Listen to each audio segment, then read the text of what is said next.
महाराष्ट्र का मुख्यमंत्री कौन?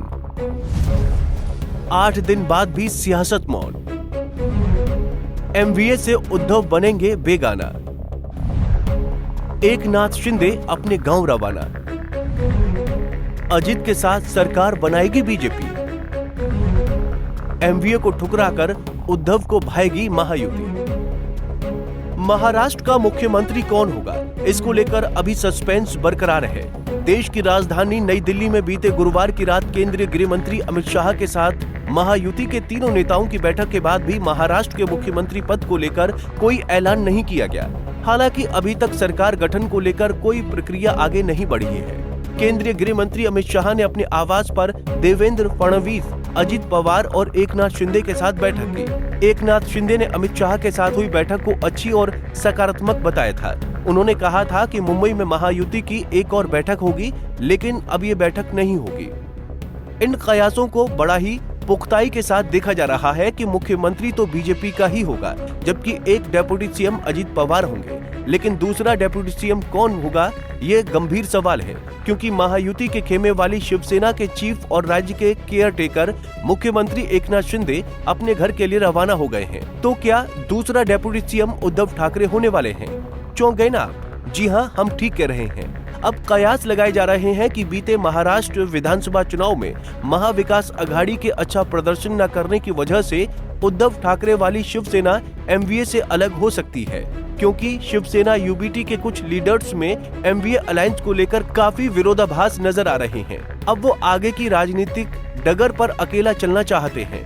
शिवसेना यूबीटी के लीडर्स आने वाले स्थानीय सरकार के चुनाव में स्वतंत्र चुनाव लड़ने पर जोर दे रहे हैं। उद्धव ठाकरे ग्रुप के लीडर और महाराष्ट्र विधान परिषद में leader of opposition Ambadas Danve ने कहा कि आने वाले स्थानीय सरकार के चुनाव स्वतंत्र रूप से लड़ने का मूड है।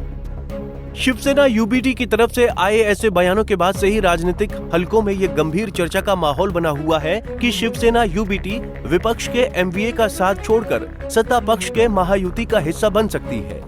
हाल ही में हुए महाराष्ट्र विधानसभा चुनाव में सत्ता पक्ष की महायुति को प्रचंड जीत मिली है। महायुति को लीड करने वाली देश की सबसे बड़ी पॉलिटिकल पार्टी बीजेपी को 132 सीटें मिली हैं, जबकि महाराष्ट्र विधानसभा में बहुमत साबित करने के लिए 145 सीटों की जरूरत होती है। इस हिसाबन बीजेपी इस बार महाराष्ट्र में पूर्ण बहुमत के आंकड़े से महज 13 सीटें ही दूर हैं। तो वहीं दूसरी तरफ महायुति का एक अहम हिस्सा रही केयर टेकर मुख्यमंत्री एकनाथ शिंदे की शिवसेना को 57 सीटें मिली हैं, जबकि महायुति का दिलोजान से साथ निभाने वाली अजित पवार की एनसीपी को 41 सीटें मिली हैं। बात अगर विपक्ष की करें तो महाविकास अघाड़ी में उद्धव ठाकरे की शिवसेना 20 सीटें हासिल कर पाने में ही कामयाब हो पाई, जबकि देश की सबसे पुरानी पॉलिटिकल पार्टी कांग्रेस एमवीए में रहकर भी महज 16 सीटें ही जीतने में कामयाब हो पाई। दशा सबसे ज्यादा खराब शरद चंद्र पवार की हुई, क्योंकि महाराष्ट्र की राजनीति में उनका अपना एक अच्छा खासा वर्चस्व है। बावजूद इसके शरद चंद्र पवार की एनसीपी विपक्ष के एमवीए में रहकर महज 10 सीटें ही हासिल कर पाई।